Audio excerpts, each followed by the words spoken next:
Hello there, neighbors. Welcome to another Monday episode of the No Contest Wrestling Podcast. I am the heel that you love to hate, O'Shea Jackson Jr., a.k.a. Petty Guerrero. Hey, yo, it's me. It's the TWO, that J-I-double-G-2 Jiggy. TJ Jefferson. How you doing? I'm doing pretty good. Pretty good. We had a pretty eventful Saturday here in Los Angeles. Kind of action-packed, and I ain't talking about what's going on downtown. Yeah, no. And be safe out there, guys. Come on. You know, just for your boys, be safe out there. Now, we had Worlds Collide. Yeah. And we had Money in the Bank. Money in the Bank. Man, that's a long day of wrestling. That was, man. That's a long, and like Fyter Fest the week before on that Wednesday. Like, 4 hours. Bro. You know? I watched all 4. Dude, my legs start falling asleep during wrestling. It's a problem, bro. I was like, no one got time for 4 hours of this. Guess who sat there for 4 hours? Right. Well, I guess I'll just order some food. But the weekend belongs to the PLE, so we have to get into that, man. We have to get into that. Worlds Collide had and Money in the Bank. Money in the Bank started the way that I like and ended the way that I like, but we will get to that breakdown, man. So where should we start first, I guess? I mean, since we're staring at it right now, it's real let's nice. get into this PLE, the Money in the Bank, then we'll get back to Worlds Collide. Absolutely, man. We both of us, by the way, are investing in iguanas. But, man, Money in the Bank. First, start off with the ladies. Ladies first. Yes, you know how we do things, man. And I was surprised, honestly, a little bit. Like, I can understand the what was you surprised about? Logistics a little bit as far as the, whose match should go first. But the women from the jump, I was like, this is going to be the better Money in the Bank. I think that was the one that we didn't quite know what was going to happen. Yeah, and also the one where whoever won, I'd be like, yeah, I see why. Sure. You had obviously the leaders of the new school, the new era, coming in as far as superstars like Julia, Stephanie Vicaire, our girl Roxanne, and you had a bit of the old guard, with Naomi, Alexa Bliss, Rhea Ripley, and so I could see it going either way. Obviously, we all, me and you, the two of us, yeah, Roxanne.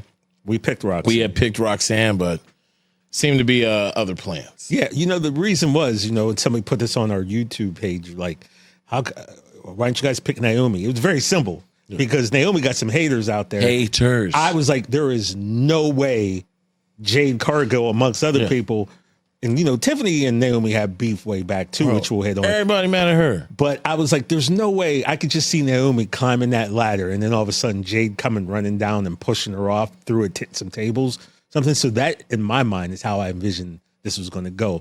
I got to admit, I didn't think that Jade would allow Naomi to win. I said, maybe Bianca turns bad. You just broke into her mom's crib. Right. You know what I mean? Like, you can't do that. Outlandish. So outrageous. I might want to stop you. So that is the main reason I was like, I don't think Naomi's going to win this. She had a lot going against her. And I believe that her being in that has her tied with Natalya as far as most times in Money in the Bank. I believe you're right, yeah. Most experience. And there was a lot of things going against her. We just saw, by the way, I hate that we called that. On Monday, we saw Seth Rollins not be able to see CM Punk even make it into the match. He just couldn't muster up just the type of honor to just let him be in the match. But it's something that we called here on the No Contest Wrestling Podcast. And honestly, sometimes I hate that we do that. One guy said, I'm going to have to stop watching this podcast. TJ, he said I did something. And, sometimes I'll be like, all right, well, sorry. Maybe you'll find someone who you enjoy more. He goes, nah, man, you guys just been calling this stuff too much. I can't watch. I'm sorry. I do hate watching a movie with somebody and they just guess the whole ending before it even get good. But when it came to the match, there were some crazy spots. Roxanne did a springboard, I think it was onto Rhea, where she was laying on the ladder and she goes from the turnbuckle to the ropes, flips onto Rhea, and I was like, yeah, this is her night. she going crazy. Remember, even before that, Rhea had her in the move. I forget what she was going to do, but Roxy kind of flipped it, which then made Rhea go onto the ladder. Yeah. It was leading up to her doing that move. It was one of those. And then Julia and Stephanie have such great chemistry. That's when you're fighting your best friend. Man. And then, let me tell you how that just hurts, because when Stephanie was a guest here, we talked to her about Julia. She said how close they were, how much she loved Julia, how Julia helped her put furniture together for the crib. Right. And then Julia went and stabbed her in the back. Man. Yeah, but that's wrestling. That is. I ain't seen a pair of friends stay together yet. I mean, The New Day broke up, yeah, but then they didn't. Once that happened, I was like, it's fair game. Yeah, bro, we've seen safe. Matt and Jeff go at it. Yeah. And yeah, the ladies for the second year in a row, I just feel like had the better Money in the Bank match, and it could be because I'm a fan of every lady that was in the match. Mm-hmm. I've been a long time Alexa Bliss fan. It was cool to see her and Roxanne, the two 5-footers, five-footers go at it. Alexa holding her own as a member of the old guard, the champions that we're used to seeing, and showing the newcomers how we do things in this Money in the Bank match. But we got to talk about a move that was coined here on the No Contest Wrestling Podcast. I think you guys are aware, the Devil's Kiss onto the ladder. That was special. That was special. That was special. And now we get to the point where the Devil's Kiss, it's so big it gets teased. It's synonymous, but it's a tease now. Yeah. Because she starts to do it, everyone gets hyped, and then it gets taken away. So then we lose it, and then she gets, of all people, Rhea on a ladder, and there is a Devil's Kiss on a ladder. And first of all, I don't know if I said this last podcast. I know I tweeted it, but the fact that when we hear announcers get so hyped and say Devil's Kiss, it's kind of just, I can't front. It is such a dope moment, because even though we technically didn't actually name it, because like I said, I had a list of names. Right. I had Diablo's Kiss on there. She said Devil's Kiss, and I could say, I had a bunch of American slang, but we would have had to explain some of this stuff to her, So when she said that, and I was like, yo, that's dope. It's hard. Do you want to go with that? Boom, we nailed it. So it's not like we solely came up with it, but we are responsible for putting it out there. We the home of the name in the world. You know what I mean? So when I hear that, when I hear announcers use it, and it's just, I don't know, it's just like a cool feeling to know we had even like the smallest bit to do to help Stephanie with that. So that's we part a little bit of wrestling history. Maybe so, man. Because nobody had a name for that move until we asked that question. Yeah, so, I mean, everybody's waiting for it. And there's just a part of me knowing how, if you've been on social media, you know how the ladies of WWE talk to each other. And I could just see Rhea Ripley volunteering as tribute. I'll do it. 100%. Those girls love each other, man. Jordan Grace loved taking the and that's the type of sportsmanship that we like to see here at the No Contest Wrestling Podcast. But Stephanie getting Rhea up on the ladder, doing the Devil's Kiss on top of a ladder, that was just next level epic right there. Just so much. They're so good. All 6 women were so good. It was just such a enjoyable watch, man. And they deserve, like, I know the thing about Into a Dome, right, is because there are lights on the handles of the chair, and I know this because I've watched so many Clippers games. It does kind of make it look like sometimes seats are empty when someone's sitting there. It's just the lighting. So I couldn't tell if there were some empty seats in the beginning. Yeah. But, regardless, the women, they deserved to open the show, and they did not disappoint. Yeah, and you can leave that Lakers stuff. I mean, okay, nobody said Lakers. Yeah, nobody said anything about the Lakers. Yeah, but bro. we know what nobody you said. You just upset me. Nobody said nothing about the Lakers, bro. But yeah, so it's Los Angeles. We not on time for nothing. We'll be late to our own surprise party. All right, this is a fact. It's in Inglewood. You didn't do it downtown. Crypto, you probably get some more people in a little quicker. But when you got SoFi and the Forum and all the nonsense that was happening with the citizens of Los Angeles on that day, they not getting there on time, man. But the house got filled. We saw the numbers. We ended up seeing the crowd. But yeah, the ladies put on a show for the people who were there early, killed it, loved it. Then you get the vet in Naomi, who everyone, story-based wise, she could probably do the most with it. But that climb that she did to get to it, it just felt so like they're about to do something. Somebody's coming out. This is too smooth. And by the time she got out there and I saw that hook come out. Because, it was a wide shot from the top, so I kept looking down the aisle. Yeah. And I was like, all right, Jade's music about to pop. And then you wait to hear the crowd. Wait, no. Storms are coming? Oh, she's clear skies. She's getting this. She's getting this. Mm-hmm. And I was like, oh, no. And then once they grabbed, and Michael Cole said the name of it. It starts with a C. I forget, but the actual, it's not clamp? a hook. It's not a clamp. It's something else. But as soon as that thing gets open, then you pretty much know. Like, GG's. Because, the thing with ladder matches, and look, man, we all, I think, kind of feel the same. It's like when people are climbing the ladder, you know who's going to get up there and who's not because of the amount of effort. Of time it takes. It's like, come on. Like, if that briefcase is up there about to change my life, I'm getting up that ladder with the quills. Right. You know what I mean? Everybody's so slow. Back in the day, them ladders used to be real wobbly, right? I don't know what they've done.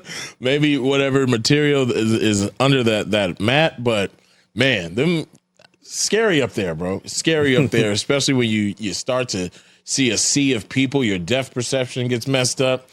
But we know how milk in the moment in a ladder match goes. Yes, super I think a list that we should probably make are times where. Because I believe Razor Ramon had a ladder match, and he looked around and was like, "There's whatever spot was missed, and he kind of just had to take the win."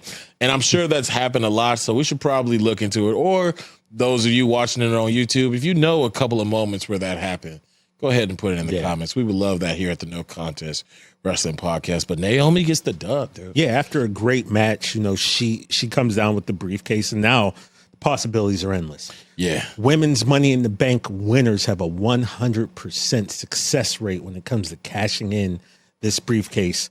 Well, theirs is white, but you see what I'm saying. This briefcase for a championship. So it's going to be interesting. Who does she go after? Does she go after Tiffany? They already have some beef there, right? Yeah. Like, I think that's where your story is, because remember when Naomi came back, they were trying to build Tiffany up. When Tiffany was making her ascent, she had a lot of matches with Naomi, went over a few times when she was trying to beat Nia, when Tiff was, Nia's girl. Yeah. She interfered. So, right then and there, that this new Naomi, it's on site with Tiffany. I don't really think there's as much beef with Io, but it don't matter because both of you got a belt, and I'm taking one of your titles. Right. Okay. Now, on outside of the champions being the reasoning for the decision, if I'm not mistaken, Bianca's on Raw. It might be something to have Raw's title and always have that over Bianca for the storyline. But then her husband work at SmackDown. Like, so that's why. You kind of got it. And I think it's the Tiffany thing, man. Like, there was prior beef there. Yeah. And even though she got issued, she already said her and Jade, when you watch any of her pressers, her and Jade, they going to be all right according to Naomi. Yeah. She said that, or I'm sorry, her and Bianca. Right. My bad. She also said that Jade could go to hell. Yeah. Go to hell. HAIL. So that's not going to get situated anytime soon. So I think it's Tiffany. It's that title. And I think it's just now a matter of how long she wants to play the game. Because Naomi's playing mind games with people right now. You know what I'm saying? Yeah. Like, and she is doing a wonderful job. I mean, just on air, on social media. Like, her Twitter is like, I now make it a point to seek out her tweets just to see the type of menacing tweets.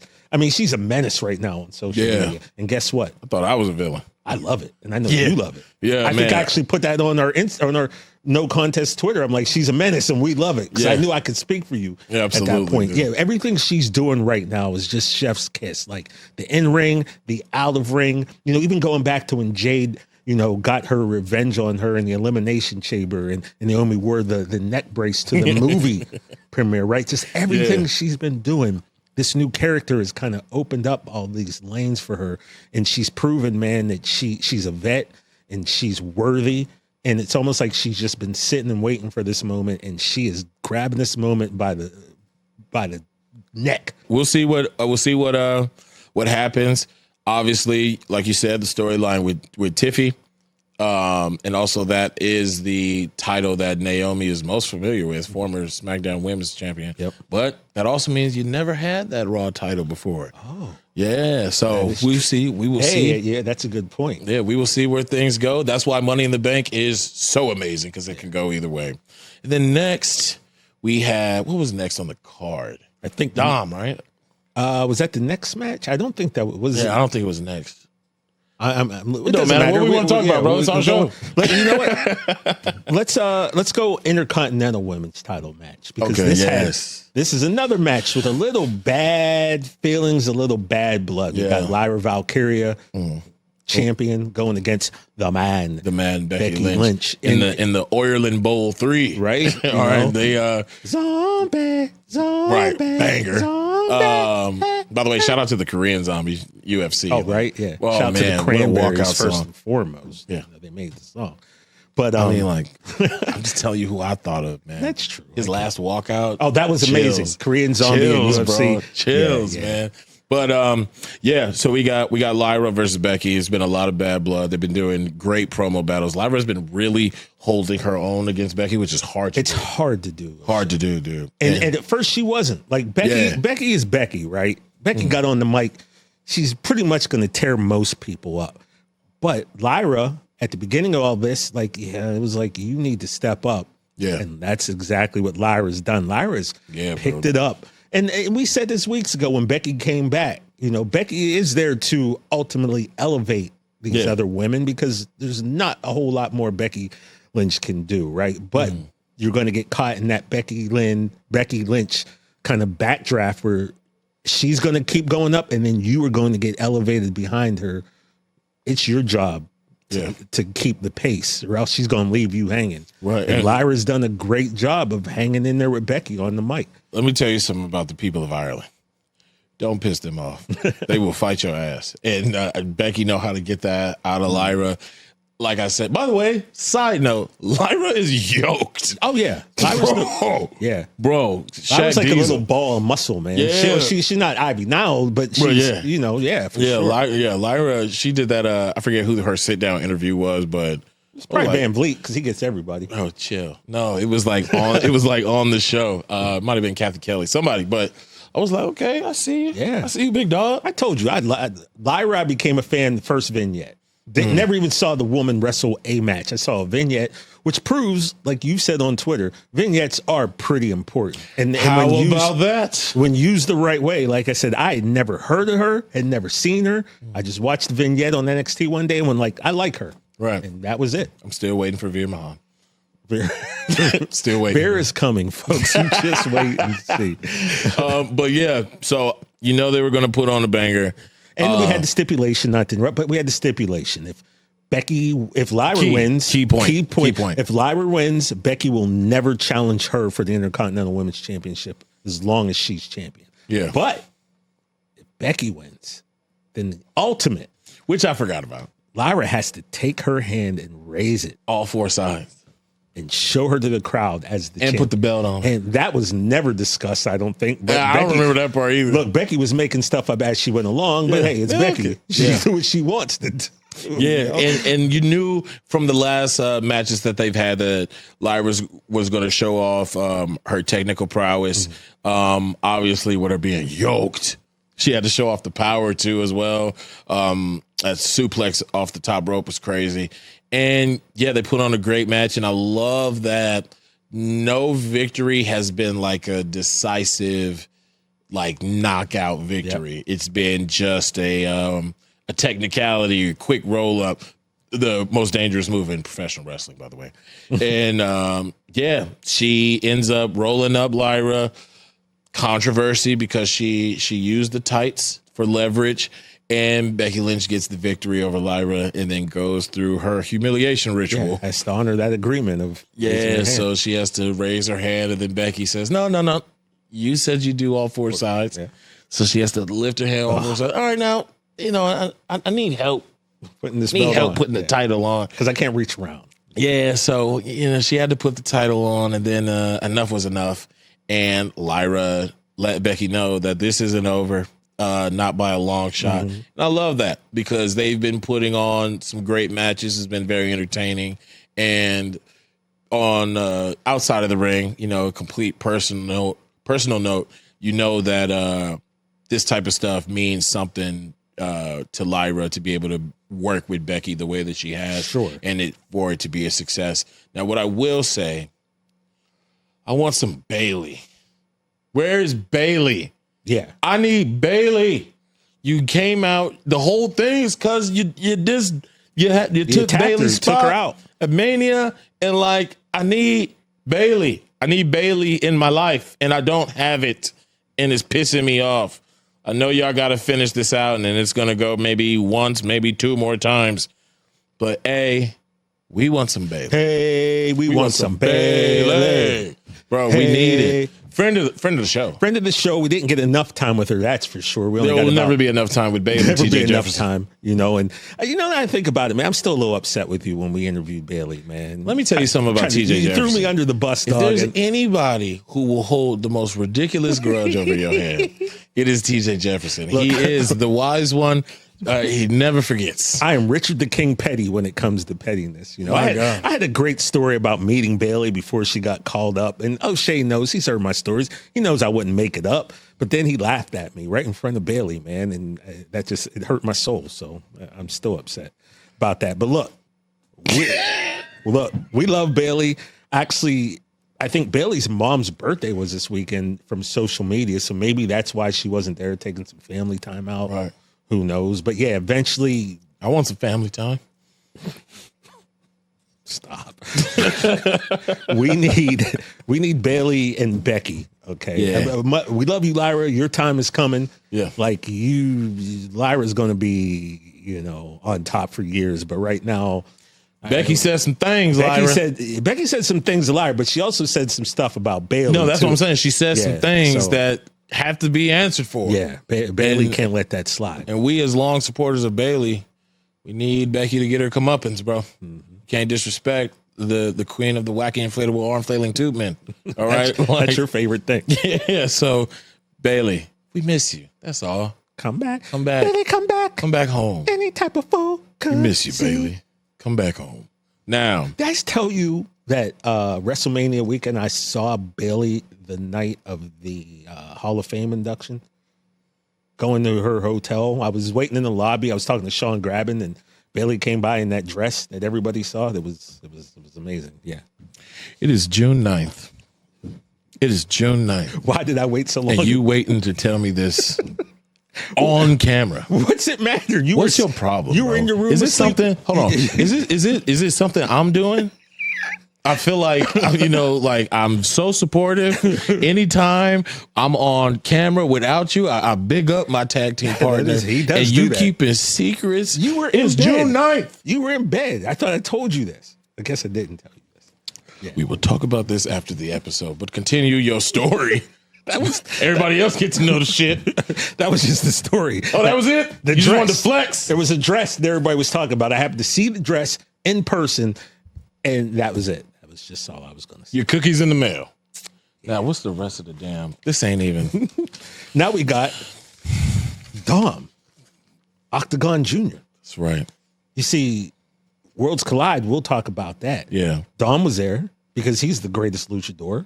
Right, greatest Mysterio of all time, greatest Intercontinental Champion of all time. So he's looking to see who's the second greatest luchador. Yeah, and then Octagon Jr. came over. They had a little thing, little tussle happened. Yeah, Dom was like, "Nah, Joe, we got to do this." A mile down the road, fisticuffs. We about to have a match. So Intercontinental title match. And I'm putting my hardware on the line. That's how confident I am. Dirty It wasn't one of them.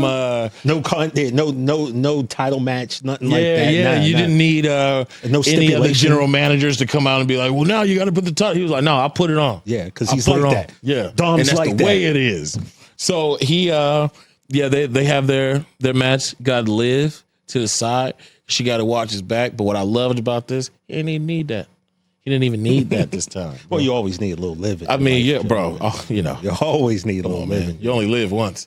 But with Don's probably 2-3 times. Yeah. But so with the guys from AAA on the side, Dom is best when he's doing crowd work and he get to speak a little of that Spanish trash talk. He is in a bag that is different from that character, bro. Yeah. He goes on another level, and him talking smack to the AAA dudes while putting on the match with Octagon Jr.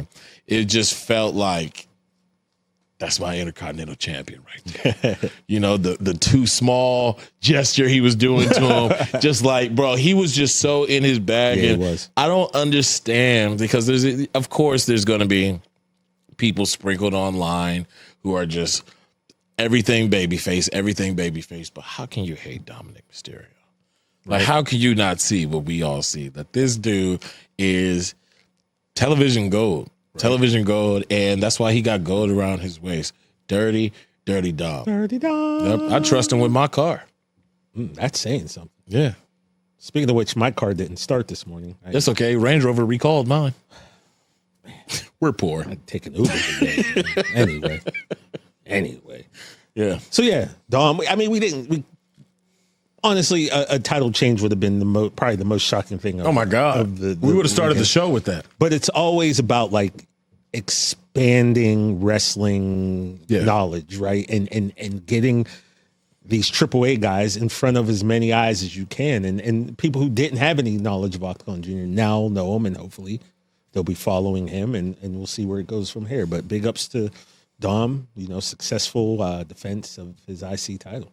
Absolutely. And, like we said, we would talk about Worlds Collide a little bit, but it's such a smart move on WWE's part, this acquisition of AAA, because it's been a stigma and kind of a thorn in the side of the company for a long time, that they don't know what to do when it comes to luchadors. Mm-hmm. There's been a few successful ones, yes.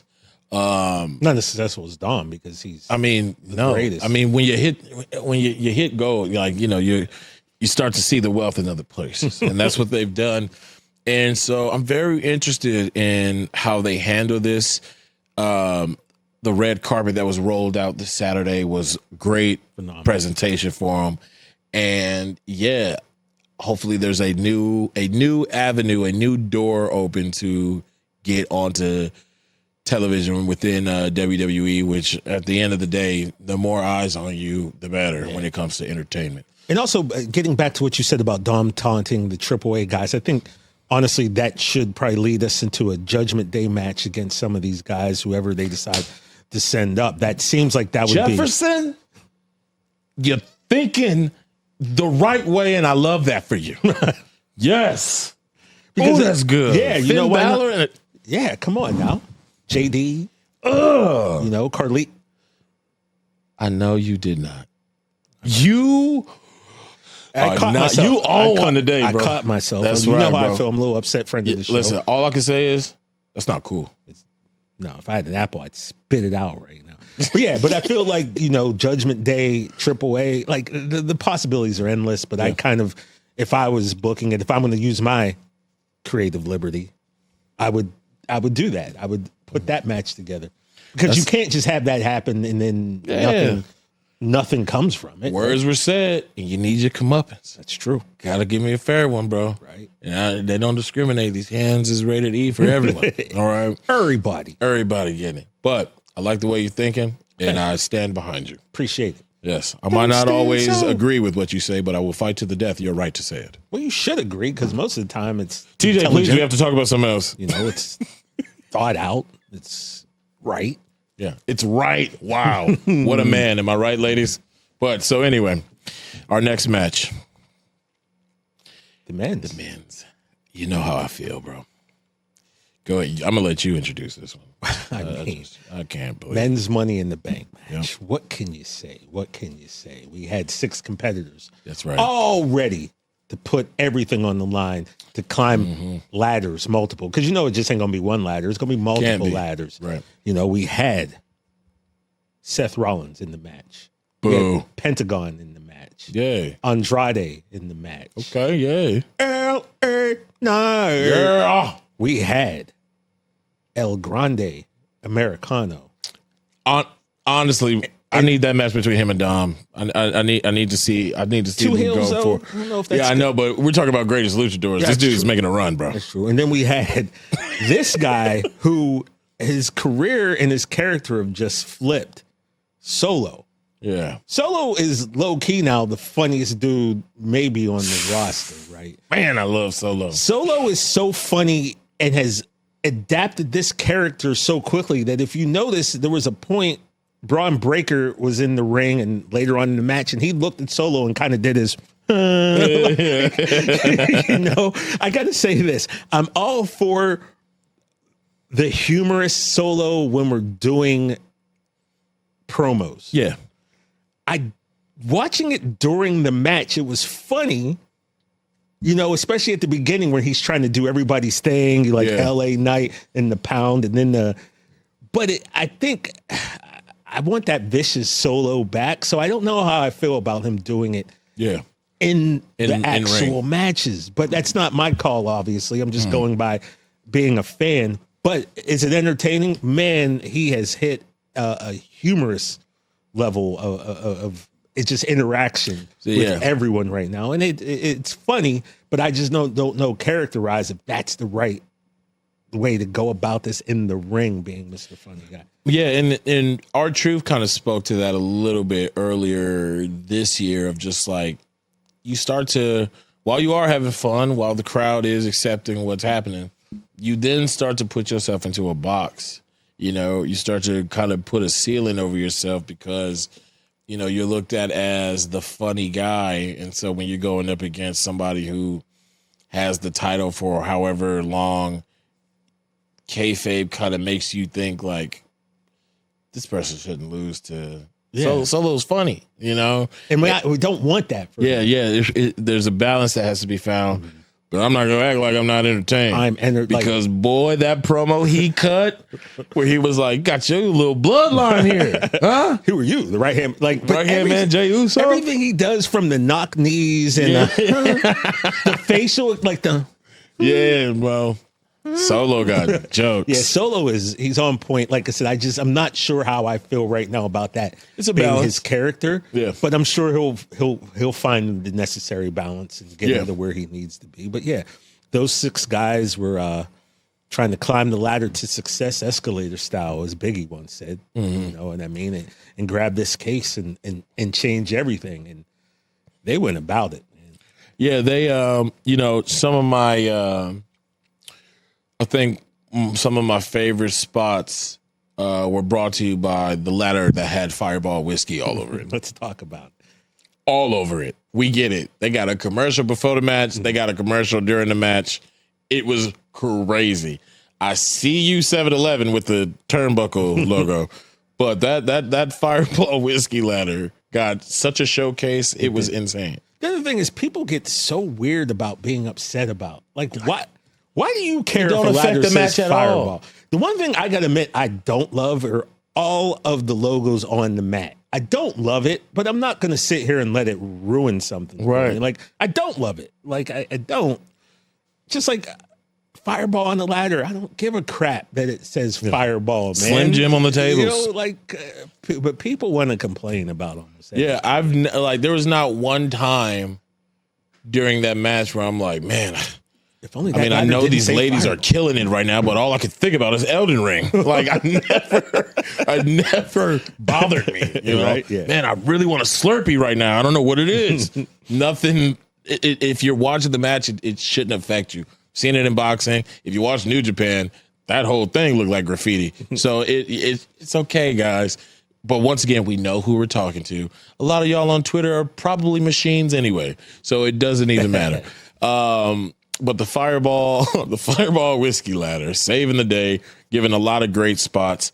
It was actually 2 ladders. There's 2 of them in there. Yeah. But when LA Knight puts El Grande Americano up the side of one of those ladders, and he ran up the ladder and went to, dude. Yeah. That spot, number one, could have went real bad. Yeah. Could have went real bad. That teeter nonsense can go bad. Yeah, because it actually started off bad because he wanted to. He's supposed to toss him. I don't know how you call it, but flip him up to the ladder, and he couldn't get him up. So then he had to. They didn't have enough room in that corner. Yeah, it was too tight. But the climbing up to the ladder to get to, now we're leaning into the ladder, like that whole thing was, like you said, beautifully done. And then just the idea of how if that ladder hits the ladder that's standing a little too hard, guys go flying. Maybe not, because was it Andrade? Somebody was standing on the other side, so it kind of. Oh, and you know what? Seth Rollins is at the bottom. Seth is at the bottom of the other one. Yeah, he's holding the one that has the flip. So you really have to pay attention. But there was about 4 or 5 times I definitely saw ladies and the men doing the same thing when someone's climbing. Someone will kind of hook the ladder when they're laying on it, just to make sure it stays. One band, one sound. We all know what we're trying to get. Because we got to make sure we all get home safe. Exactly. You know what I mean? And so you love to see it. You love to see that. But it's so subtle that if you're not looking for it, you're not going to see it. And I love that spot. It's a great spot. What else? What else? It was just an A+ match, man. Yeah, it's just so much happening in these matches. Because I think going in, we kind of all understood when you looked at all of the names, like this was probably going to be Seth's, right? Whether you liked it or you didn't like it. I didn't. Story wise, no one else would have made sense going forward. But that being said, it was still a very enjoyable match. Yeah. And, at any time you do kind of get those moments where you're like, wait a minute, he ain't gonna get it. So, and that's all you want, really, right? Just help me continue to suspend my disbelief. Give me a thought that, oh, wait a minute, this isn't going to go the way I think it's going to go. And they did that. There was a couple of times where I was like, oh, man, I hope we did not call Grande Americano pulling this off right now. Because it was a couple of times. There was a few times. He had that speedy run, like you said, like that was it. Yeah, he had a few times where. But there was a moment where I swore I saw a murder. When Braun Breaker came running down that ramp, he hit Grande Americano with everything he had. and Grande Americano did a flip off impact alone.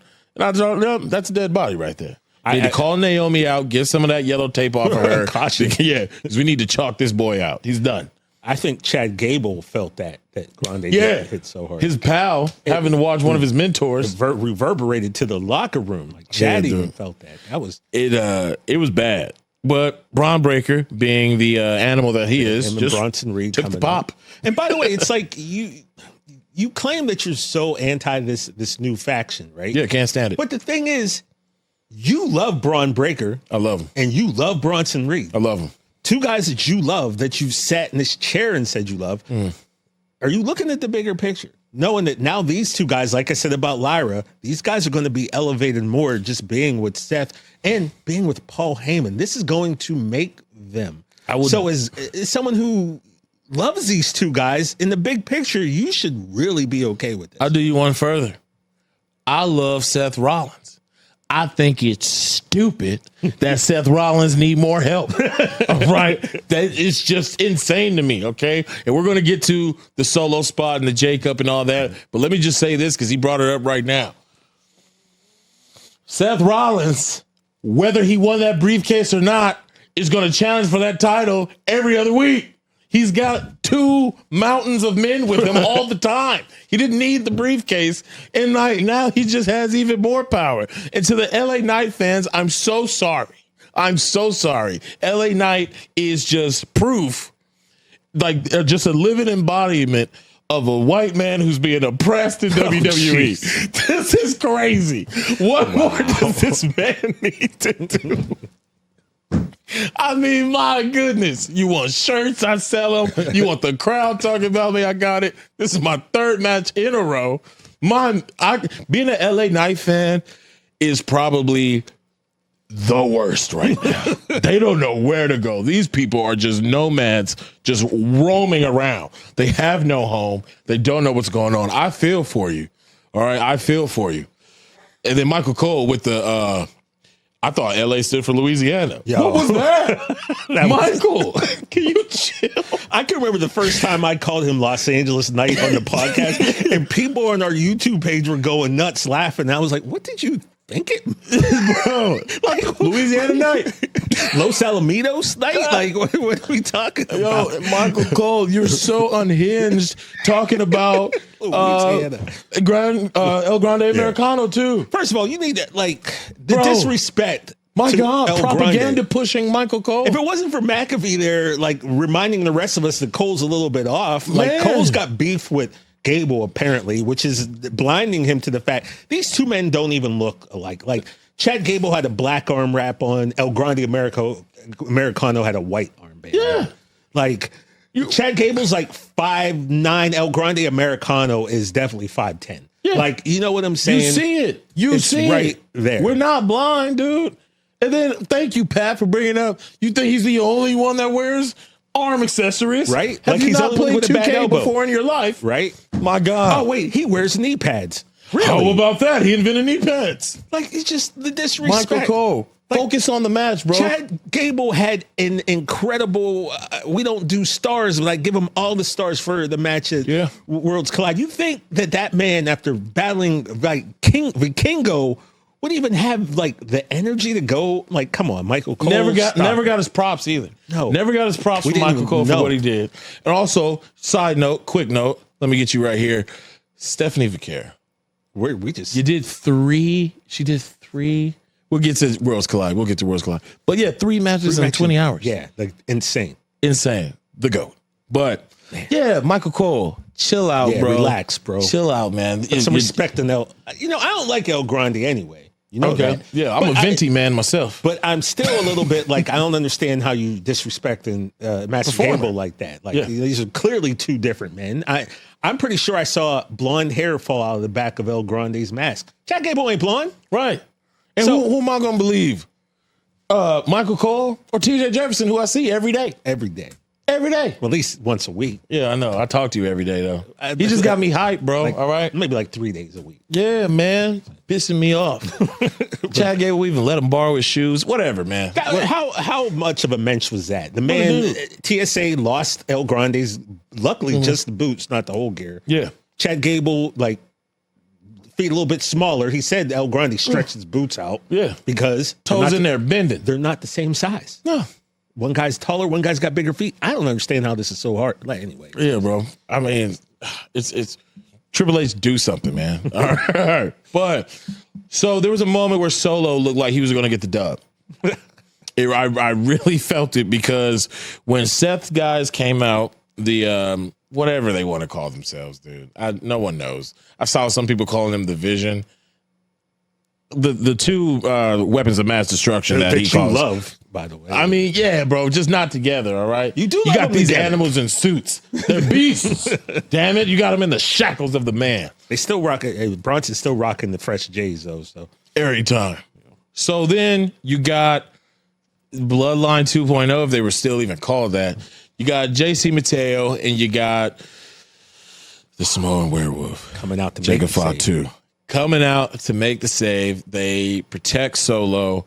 Then you see Jacob set Solo up for victory. Solo didn't really like the ladder, so they got a taller ladder because he was never going to reach that briefcase.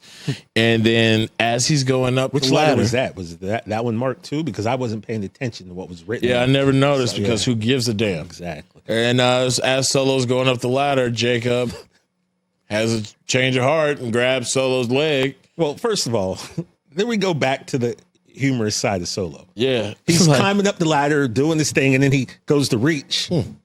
Can't seem to have motion. Can't. And then he looks down. Jacob's got him by the calf. Yeah. What are you doing? What are you doing? This was such But before, he hit him with the new saying. I hate you. Hate you. Wow, that was powerful. Yeah, and I just maybe we should say what got them to that point on SmackDown on Friday. Yeah, let them know, because I feel so weird about this turn. Yeah, man, because on SmackDown on Friday, JC and Solo are having a little bit of a conference between the two of them. They don't think Jacob's around. And basically, Solo is saying that Jacob is all gas and no brains. He's stupid, and he's going to do whatever Solo says. And as they laugh and walk away, of course, Jacob was right around the corner, and he heard the whole thing, man. And that leads to what happened. And I understand why it happened, but I just feel so weird. And it's probably because that segment between them and Seth's crew, they felt like faces for a second. For like a split second, that Bloodline faction felt like a face going up against Seth and his crew. And then when you see them about to prevail, you're like, oh, yeah, they do got turmoil. So it was a bittersweet moment, because Jacob is probably the most lethal babyface there is right now. It's like I said on Instagram a few months ago, and this comment has been liked, I think, about 3,000 times. I don't even know whose page it is on. Okay. But I randomly said the Jacob Fatu face turn is going to be legendary. Yeah. And it looks like we're going to find that out, because Jacob destroyed Solo. And Jacob is one of those guys, like, whoever's got the world title, man, hold it. Make sure you cherish every moment with it. Take pictures. Make sure your family get pictures with it, because when they make the decision to give that dude the world title, it's going to be a long time before anybody take that from him. So just well, hopefully that holds true for the U.S. belt.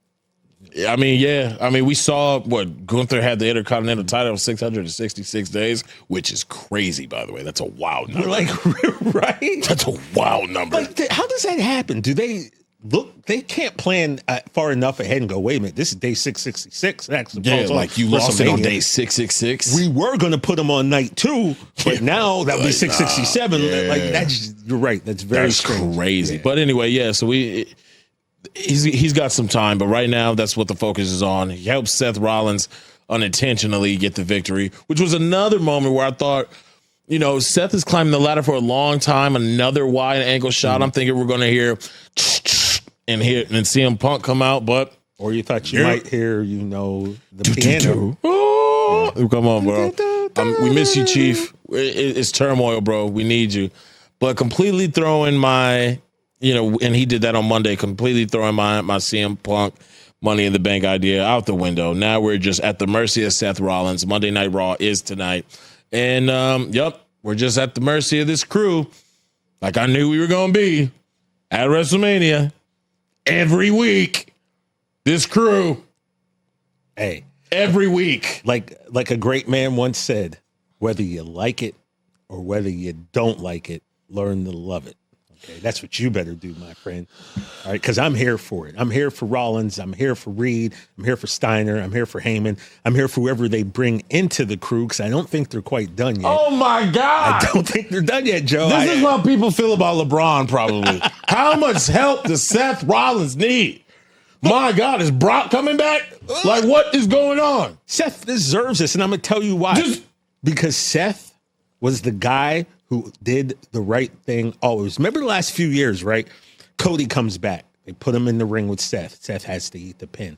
3 matches, including a match where Cody had part of his muscles, his pec, ripped off of his body. Black and white. Remember all that? Yeah, he had the bruised boobie. There's no reason Seth should have had to take the pin in that Hell in the Cell. And he did. Seth did the job. He did the job for a while until the World Heavyweight Championship came. And then he took that belt and he elevated it to where it is now. And then after he lost it, he went back down a little bit. So Seth is a guy who I feel like he deserves whatever role he's at, whatever positions he's at, because he takes the L's when he has to. He takes the W's, obviously. He's the guy that you plug in and he's going to make anything work. And he's always there. So, you know what? I don't begrudge it. I'm here for it. I'm here for the story. I want to see where it goes. Let me tell you, man. I love and respect Seth Rollins.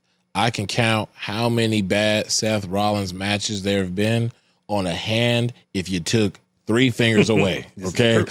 He is the man. I get all that. He has prevailed without all this help before.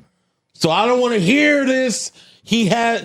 Woe is Seth. He constantly comes back and he constantly wins. And now you've given him just nuke after nuke after nuke. And there is no stopping him. It's just nothing there. And I don't know what we calling this thing. You know, he called it the little blood or the little bloodline. Solo called it.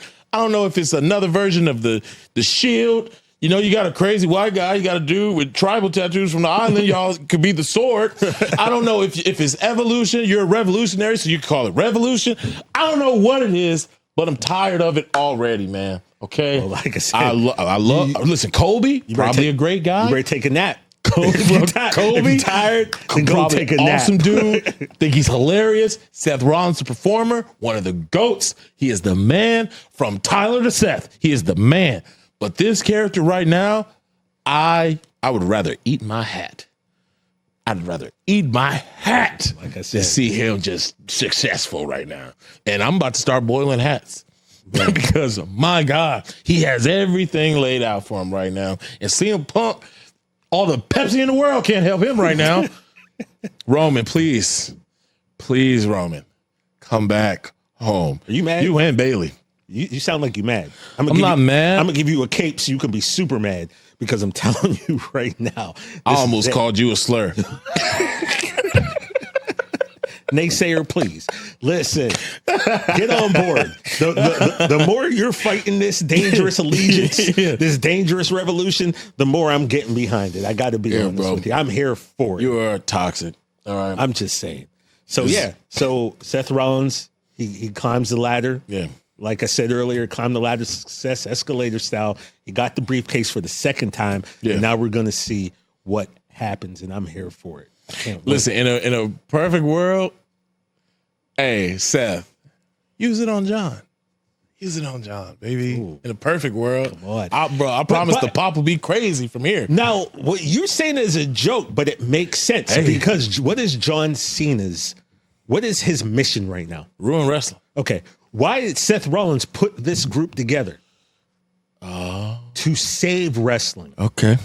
He said he's the only one who can save wrestling. Yeah. John Cena is trying to ruin wrestling. So it makes sense to me, Seth. Why wouldn't you take your group and your focus and put it on the man who's trying to destroy what you claim you're out to save? Look, I ain't creative liberties. I don't write this stuff, but it kind of makes sense. If one dude wants to tear apart everything that you love and that you helped to build, why wouldn't you go after that man and get rid of him? I got one word. Creative liberties. I got one word on why it won't happen. Netflix. They're like, we need somebody. And we need Paul Heyman. If y'all got John over there, we need to keep Paul over here, bro. He's not taking the group over there. But we shall see. Either way, I'm going to watch anyway, so who cares what the hell I'm talking about? Exactly. Where's the support? Where's the support? I support you when I agree with you, but not when I don't agree. This is black fatigue. So next we got the main event. Yeah, the main event, and can't be the main event without main event Jey Uso, Cody Rhodes, Logan Paul, and John Cena. I only got one thing to say. 4 letters, 1 word. I know y'all hate that. I know somebody somewhere is, man, that's so stupid that all he has is that song. Shut up. So this match is going down. Obviously, Cody and Jay came out matching each other. That was nice. Yeah. I mean, they are the team with chemistry. They're former tag team champions. Yeah. Didn't like that it looked like the French flag on Jey Uso's shorts. That threw me off. That threw me off more than the Fireball Whiskey ladders. And then when you think Jay's about to do the yeet one more time with the crowd, of course, the Maverick Logan Paul's music played. And I said this on Twitter. That scream in the beginning of Logan Paul's entrance music, that is, you remember the most annoying sound in the world? From Dumb and Dumber? Yes. It reminds me of that immediately. And it's perfect for Logan. The music is great. a lot of people pointed out he's the only superstar with an actual Titantron these days, like showing pieces of his match. A lot of guys, they just got to show their name, and then so you know who the song is. Def Rebel, we're talking about you. But then John Cena comes out. They put on the match. John being such a heel. If you're going to even bring that up, like, I'm not going to front. The whole drone thing is kind of cool. It's cool? It's cool. I wanted to hate on it, you know, but it's really dope. It's so because you've never seen anybody do that before. So he holds the drone that flies around the arena and then it lands in his hand. Stole the show a lot in this match, bro. Whether it be that spot with the drone, because he's the good springboard at onto the table, he is.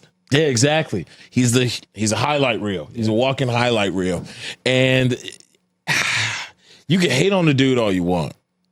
He can put on a show, and that at the end of the day is what we're here to see, is a show. So I just want to give it up to Logan Paul for his performance in the match. John being in full heel mode. I think it was hilarious when he was tagged in and then Cody does a move on him and John sprints to the other side of the ring to tag Logan back in. I thought that was hilarious. A lot of people are like, what happened to John Cena? He's being a classic wrestling heel. That's what's happening. Yeah. Jay got beat up for a long time. And I'm like, as a fan, I was just like, come on. I bet you the internet's loving this. But internet's a fake place. It doesn't exist. It doesn't exist. This match is going on. There's a spot where Jay hits, not Logan. Jay hits, somebody got hit with a spear. John. Because Cody, Jay has to hit John with the spear onto the table. And a lot of people were mad that it didn't break. Yeah, but like you have to set it up for the Logan spot. Because if the table breaks then you can't get the Logan spot. Yeah. So like, what are y'all talking about? Yeah, they had to kind of be a little bit delicate. Yeah, a little bit delicate because, by the way, if the table breaks, they're great. Yeah. Great shot, but then you don't get the Logan flip onto the table. So y'all are watching the same match with us and still finding spots to complain about when you know why that table had to still be up. And that is the most infuriating part, is like we're watching it at the same time, or a lot of y'all just looking at clips, retweeting it so you can get your joke off. I think that's pretty much it, man. People not really watching, just watching what Twitter's what posting, other people are saying. And so it's match is going on. Obviously, you kind of feel that it's going bad when that ref goes down. When the ref goes down, it's kind of it's never a good thing. And John Cena picks up the title. And John Cena looks like he's going to end the match the way that the last 3 or 4 have ended. Cracks Cody across the head. Here we go again. Another replay of WrestleMania Night 2. But then the murmur happens. The murmur through the crowd. Rumblings. Like the crowd. Somebody jumps the barricade, blacked out hoodie, even blacked out face. But the thing that gave him away, it's that black ass back. No, not the back, bro. The sock. The sock. There was no sock. My first thing when it first happened, right? I thought Randy Orton jumped in. Okay, right? Because I wasn't thinking I thought Randy, but as the pant leg came up, I saw the same thing you guys are looking at now. I saw brown skin, and I said, "Wait a second, that ain't Randall." Tell you right now, as your friend, that is a different person's leg than the rest of your body. It's a little shout out to Mick right Foley. Now. You know what I mean? You know. Remember we had to bro. You ever looked at that? Our legs look crazy. Mick Foley was so upset he didn't wear socks when he was here. and the whole time we were interviewing him, he was just sitting there like looking at his ankles. Like, bro. And then we did socks. We did it in support, and looking back, we look wild. At least I did use lotion that day. Today, I don't know. You know, a little haunting the studio. Point being, I saw a leg, and I was like, wait a second, that ain't Randall K's leg. Yeah, on the spear, I saw the lower back, and I was like, oh. So now he stands up, and he pulls the mask, and then, what do the kids call those things that cover? Shiesties. Shiesties. Yeah. That's why I got you here. Yeah, shiesty. He pulls off the shiesty, and it's R-Truth. And man, the pop. I take that back. It wasn't R-Truth. No. That was Ron Killing. It was Ron. Okay, the look on his face, it wasn't a game. Before it was a game, right? this ain't a game. This wasn't nothing about fun. This was serious business. And he laid John Cena out. Yeah. When the last time you seen R-Truth not smile? You haven't. Right. When he was TNA World Heavyweight Champion back in the day. Yeah, dude. Yeah. So it's serious business. The pop was crazy. He got in, hit him with a spear, stood up, showed us that it was him. The electricity going through the building. He picks up the title, cracks John Cena across the head with the title. It then escapes like a thief in the night. Bolts. Back into the crowd. And then what I really love, the detail, threw the title out the ring. You notice that? And I think that's so the referee wouldn't have seen that the belt that's got the detail little I like. tiny things that only a veteran will think, man. Pro, bro. Guys that you need to keep around in the locker room, vets to help How the about kids vets? coming up. They teach them these things. There's big controversy, TJ, on whether or not it was a work or was there a backtrack. Everyone's got their opinion, right? I've got mine. You got yours. I got mine. Everyone online's got theirs. People are wondering, was this a plan? Was it a work or was it a shoot? I don't know nothing, right? First and foremost. You didn't hear it from me. I'm just glad he's back. Yeah. And here's someone else who I can tell wasn't really sure what was going down, and that is The Miz. You see, The Miz, he zoomed into the Rich Eisen show last week. Okay. And I got to ask him, what it meant to win Money in the Bank and his thoughts on the R-Truth situation. And this is what Mike The Miz had to say about that. You just give us your thoughts and your memories of your former tag team partner, your former tag team champion partner. I've had some of my greatest moments in a ring with R-Truth. Winning the tag team titles, standing on a ladder at WrestleMania, and literally hugging him and looking him in his eyes and be like, this moment is yours. Like, cause we built that moment for R-Truth. And he is an amazing talent, not just inside the ring, but if you listen to any of his music on Spotify or Amazon, if you want to support him, definitely go and get his music because it's incredible. He's an incredible human being in the locker room, not just in the ring. And what you see outside the ring, he's a positive aura. And I don't think we've seen the last of R-Truth, Ron Killings. I think that he's an immense talent. And we'll see. And I think the future is bright for him. So there you go. He said, I don't know what the future holds. Future is you guys going to be back in that ring together pretty soon, man. Yeah, man. And like TJ said, whether you believe it was a work, whether you believe it was a wrong being corrected, the only thing that we know is that we get to see Ron Killings in a WWE ring for the foreseeable future. So whether you believe either side, the only thing that we know is the truth. His name is Ron Killings, and it's good to see you, brother. Hot damn. No doubt. It was that moment. And there's very few moments in wrestling in a card like that that will pop a whole crowd, because obviously some people like faces, some people like heels.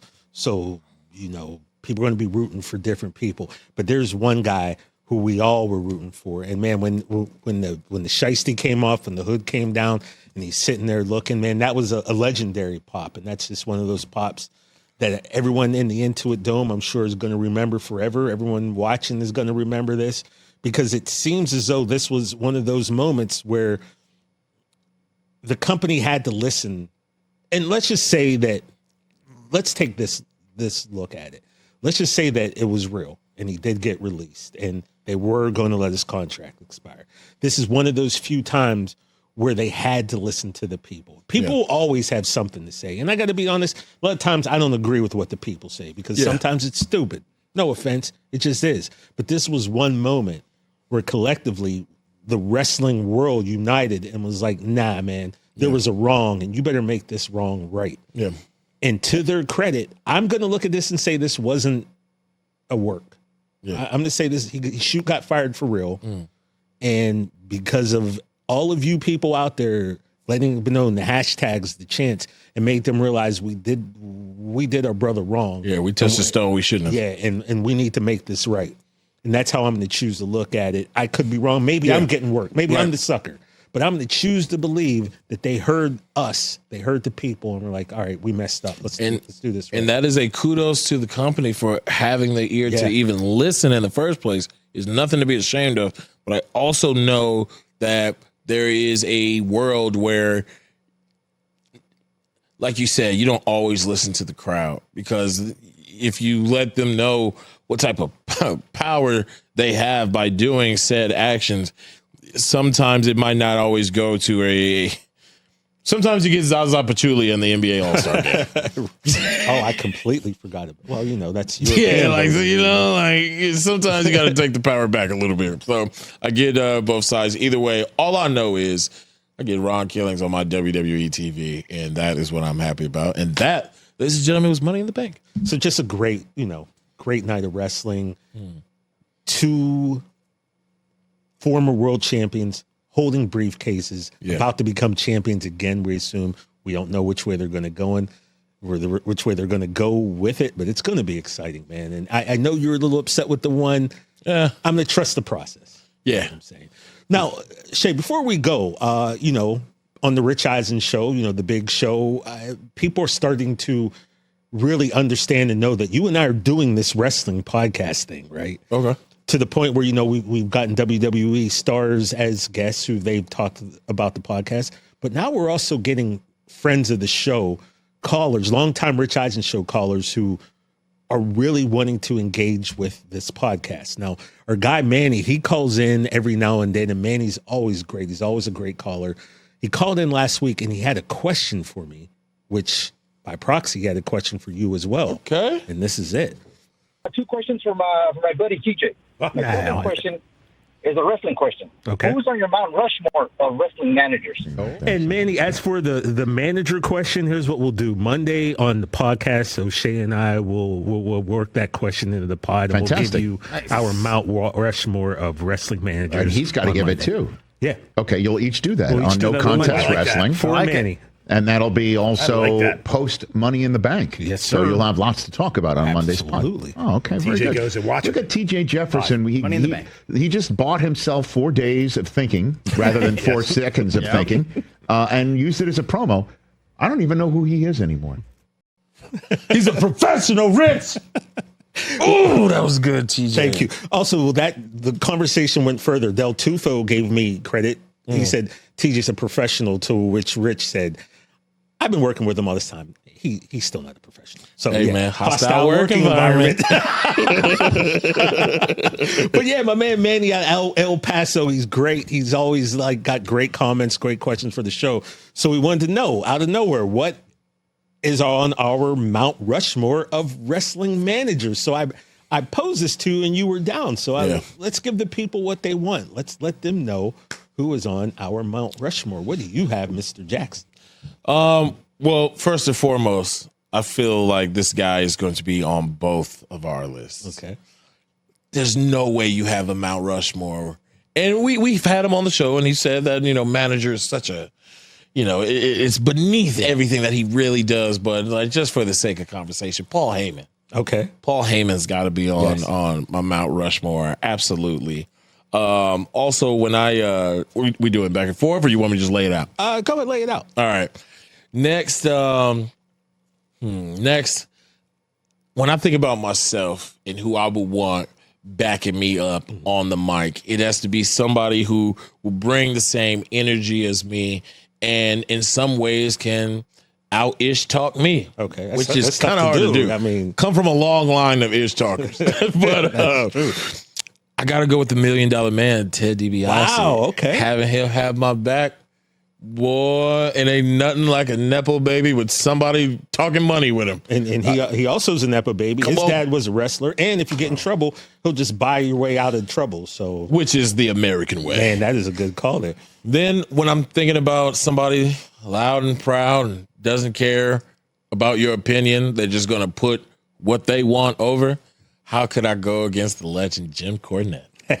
Come on, man. Jim Cornette in my corner. That would just, it would be an unstoppable force, he and I. And Jim Cornette likes you. He don't like a whole lot of people, I don't think. Man. But I found a video a few weeks ago where you had made some comments about AEW, and Jim Cornette was loving everything you were saying, and I was like, it was just constructive criticism, bro. we need to get James E. We know he don't travel. Yeah. Jim Cornette, we need him to zoom into the pod. That would be great. And last but not least, now I'm going to dabble a little bit, and I got to give a shout out to the ladies. Lord knows Shay loves shouting out the ladies. Yes, you do. And if I could think of somebody powerful enough with a sharp enough bite and might also slap the shit out you, I got to go with Stephanie McMahon. Wow. The power I would have. But Steph wasn't technically a manager. Listen, bro, when I think of things like, when I think of things like the Authority, and I think about how powerful it was for somebody like Seth Rollins to have, Okay. yeah, but no, Paul Heyman is what he needed. But anyway, yeah, so Stephanie McMahon, if I had Stephanie McMahon as my man, I could do nothing wrong. And the thing about Steph, it was almost unfair with Steph, right? That's why I she picked had her. supreme power. Like if you were a dude, she could come slap you, Right. do whatever. You couldn't do nothing back. If you were a girl, she's a former women's champion. She might be able to twist you up a little bit if you wanted to step to her. Yeah. So Hit you with yes, a pedigree? Steph was pretty much one of the most unstoppable forces because there's nothing on, really man. you could do to her. What you gonna do? I dare you. I dare you. You want some time off? You'll get some time off. All right, I'm not mad at that. I'm not mad at that. So, all right. So to give my list, I got to, my list is a little bit more old school. Usually, that's how you and I do here. Yeah. I'm a little bit more old school on things, but I got to start off with quite possibly the greatest manager of all time, and the list of wrestlers that he's managed is like a who's who of talent, from Andre the Giant to Nick Bockwinkel to Rick Rude to Ray Stevens. It's another Bockwinkel drop. Nick I got Bockwinkel, you, boy. Mr. Perfect, Ric Flair. That's Bobby the Brain Heenan. Yes. Not only was he a world-class manager, not only was he world-class on the microphone as an announcer, but Nick Bockwinkel, I'll just say it again, Nick Bockwinkel once said, the thing about Bobby Heenan is Nick Bockwinkel and Ray Stevens were one of the greatest tag teams of all time. And this is before Nick Bockwinkel went on a decade-long run as AWA heavyweight champion. But he once said, Bobby can do what I do and what Ray does. But Ray and I can't do what Bobby does.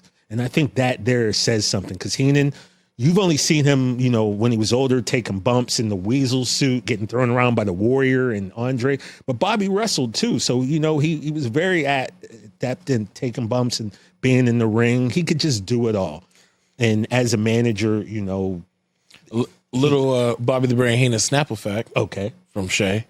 Very first episode of Monday Night Raw, first wrestler you see is Bobby the Brain Heenan.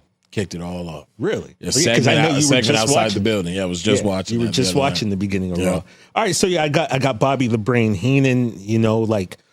Bobby was so good at being bad that he made the most universally loved wrestler alive, Andre the Giant, helped turn him into a heel to the point where people were throwing trash at them as they were making their way up and down the aisle at WrestleMania. Ducking after they threw it. That only Heenan could do that to Andre. So that's why I've got Bobby there. Now, my next one, I couldn't decide between these two men because they came from the same time period. So I had to give them both love. And that is a man I mentioned last week, Captain Lou Albano, and the fashion plate, Classy Freddie Blassie. When I was a little kid coming up watching wrestling, these were the managers, along with the Grand Wizard of Wrestling, who they were your heel managers. They had all the top heel guys in the company. They were all going after the champion, whether it be Bob Backlund, whether it be Hulk Hogan. It was always one of those guys who were managing the heels. And Captain Lou Albano, like I said last week, 15 different tag teams. He led to tag team championships, 4 different men to singles titles. 34 different wrestlers got gold with Captain Lou Albano, kind of steering their ship. He's the captain. Right. Get it? So I got to put him there. And then you got Classy Freddie Blassie, who was also one of the greatest heel wrestlers back in the 50s, 60s of all time. Spent a lot of time here on the West Coast. Once his career wound down, he became a manager, one of the most prominent figures in the WWF back then. And he also was the man who led the hated Iron Sheik I love to it. a victory. Yeah. Ending the damn near 6-year reign of the guy whose name I mentioned all the time, Bob Backlund. That was the Ayatollah, Freddie Blassie. You know, from his gear, he was always dressed to the nines. That's why he was classy. To the amount of men, like in Hall of Famers, you know, Hulk Hogan, the Iron Sheik, Peter Maivia, Nikolai Volkov, Adrian Adonis, Ray Stevens, Jesse Ventura, Dick Murdoch, Kamala. The list goes on and on. Classy Freddie Blassie and Lou Albano. I've got them both there. And then third, my third manager is a guy, he didn't really make his bones in WWE, but everywhere outside of WWE knew this man, and that's Gary Hart. Mm-hmm. Gary Hart, one of the great minds in professional wrestling. I used to do a lot of research on him. You know, managed later in his career the Great Muta, who is one of my all-time favorite wrestlers. You know, he was very big in WCCW. He managed gorgeous Gino Hernandez and the gentleman Chris Adams. You know, Dusty Rhodes and Dick Murdoch back in the day. He managed them. Terry Funk, the great Kabuki in addition to Muta. Abdullah the Butcher, Killer Tim Brooks. I mean, the list goes on and on. A lot of world-class championship wrestling out of Texas really kind of made his name there. He wasn't a big WWE guy, which is why I feel he doesn't get the respect and the props that he deserves. Gary Hart is that guy for me. And fourth, you already named him. This man has managed not one, not two, not three, not four.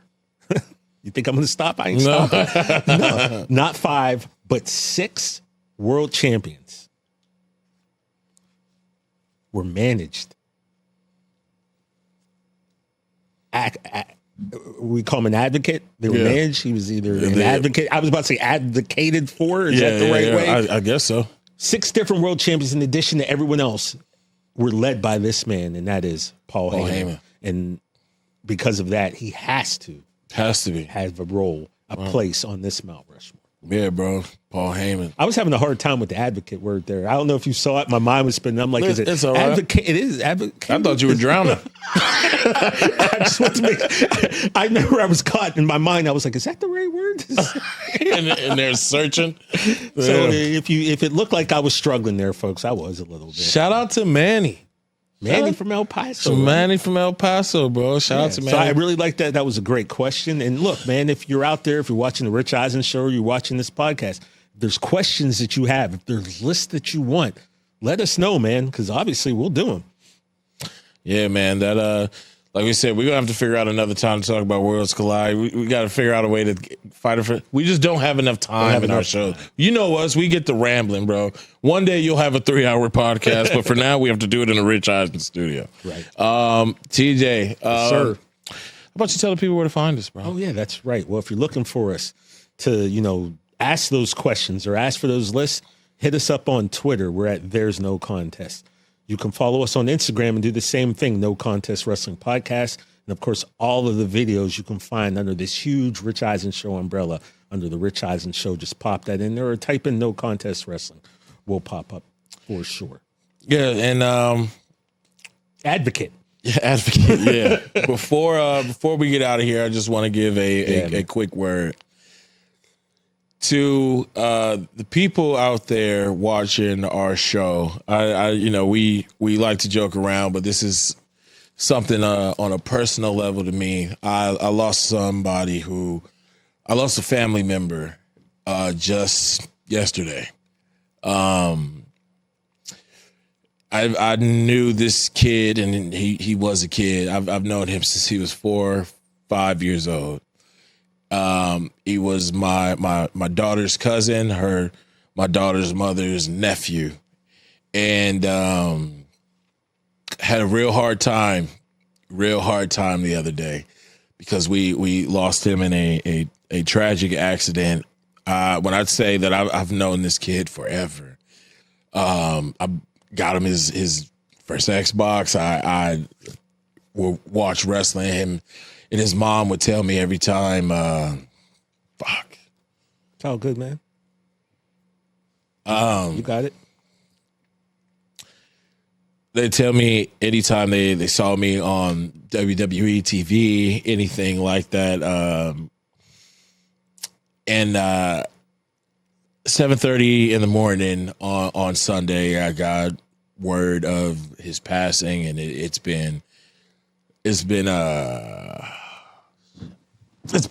pretty rough. And the hardest part about it is the last time I saw him was Friday. He swung by to pick up my little girl from my house. You and I were on the phone. Yeah, we were on the phone. I was talking. We were talking about SmackDown, talking about the show. Talking about Julia. Yeah, shout out to Julia. And I told you, hold on, my daughter's cousin is here to get her. And I saw him, dapped him up. And I just remember telling him, hey, man, it's good to see you. And my last words were something that he and I were known to do. And I said, I'm in here watching SmackDown. And those are the last words I got to tell him. And you don't know when it's anybody's time to go. So if it's anybody in your life that you either haven't talked to in a long time, or you feel like you haven't told them enough that you care about them, or that you love them, or even that you're thinking about them, take the time today to do it, because even though